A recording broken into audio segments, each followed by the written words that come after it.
there has been a lot of pressure over the years and in the last 3, 4 years, but I don't think yet we're seeing him actually lose the title. So that requires an act of Parliament. Prince Andrew's announced that he'll no longer use his royal titles. In a statement, the Duke of York says he's had discussions with the King and conceded accusations about him distract from the work of the royal family. He denies wrongdoing, but has consistently faced questions about his friendship with convicted paedophile Jeffrey Epstein. I'm joined now by Daniel Brittain, parliamentary, ceremonial and constitutional historian. Welcome to the show, Daniel. Hello, Jeff. Good evening. Good evening. First up, just to clear up something in terms of what he's renounced and what he will henceforth be known as. Well, it's interesting you use the word renounce, Jeff, because he's only said he's not going to use the titles. See. It's quite difficult to actually lose a title. It requires an act of Parliament. Now, that may come in due course, but I think what we're hearing tonight is that he is not going to use the titles. That's rather different. There's been pressure on these titles for some time because, as well as being Duke of York, he's Earl of Inverness and Baron Kelly-Leigh in County Down. Now, the city of York deprived him of his freedom of the city in 2022. City of Inverness had a number of debates on expressing the wish that he would give up his title of Earl of Inverness in 2022. And even someone in Killyleagh and County Down also said exactly the same thing. So there has been a lot of pressure over the years and in the last 3, 4 years, but I don't think yet we're seeing him actually lose the title. So that requires an act of Parliament. OK, I mean, in the statement itself, it seemed to be inferred as quite a collective decision, we felt. Is that really the full story here when he says we, or is this something that the King will have been pushing for given the huge pressure on his public image? I think it's rather the royal we, isn't it, Jeff?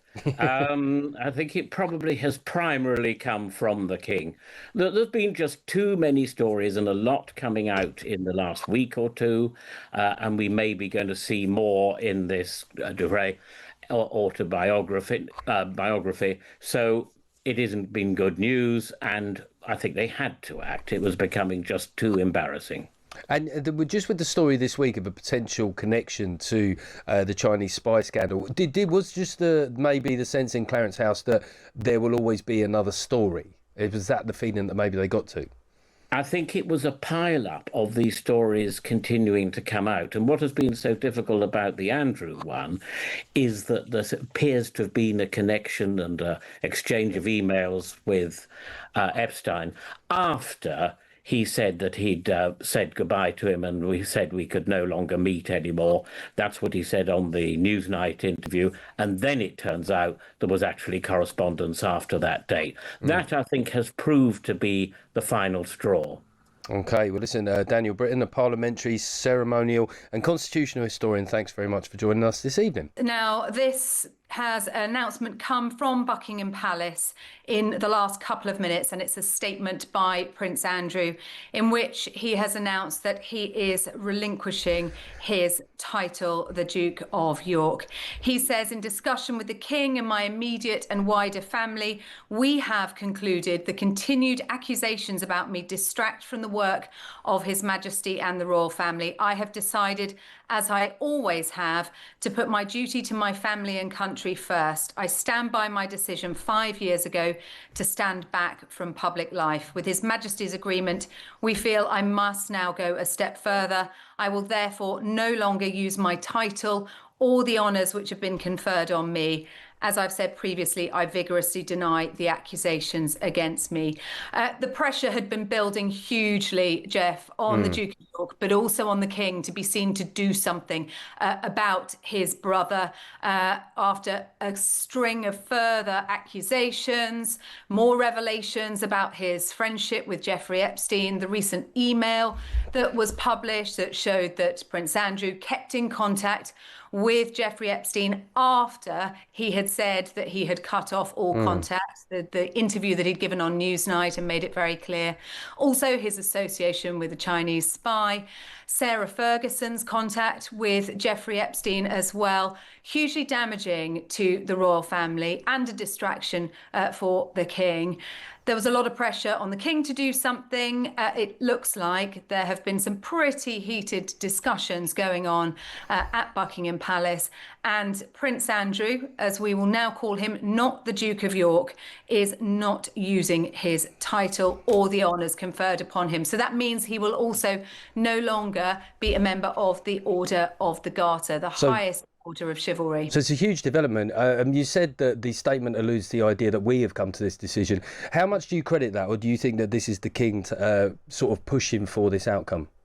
Look, I think the king has been considering what he needs to do about his brother, and the preferred method would have been that Andrew did this himself, because for the king to do it, it requires an act of parliament. For him to strip Andrew of that Duke of York title, it would have to go to Parliament. So for Andrew to have taken the decision himself, that does make things slightly easier for King Charles. But I don't think Andrew has done this very willingly. We know that he has been fighting against any moves to demote him for a very long time now. They wanted to get him out of Royal Lodge, wanted him to downsize to Frogmore Cottage. He point blank refused to do that. He has still been there, turning up at the Duchess of Kent's funeral, smirking on the steps of Westminster Cathedral, for example. He has been very much there, front and present, very visible when he can be, not allowed to big state events, but at those family events, he has been seen to be making the most of it. And I think now he has been persuaded to do the right thing, and that is take this decision to no longer use his title, no longer to be called the Duke of York. Just one last quick question here. I mean, obviously the developments this week in terms of a suggested connection with the Chinese spying case, do you think that that was the final straw that broke the camel's back? I think the fact is, with Andrew, it just never goes away and it never stops, does it? There is accusation after accusation, week after week, and all of them come back to the associations that he has made with wealthy people with perhaps dubious morals. Jeffrey Epstein, of course, being the most infamous of those. His connection with Yang Tengbo, the photograph that was published of him today, again with another person at the centre of allegations around Chinese spying. And so I think this will have taken some time to come to this decision. There's been a lot of work on this.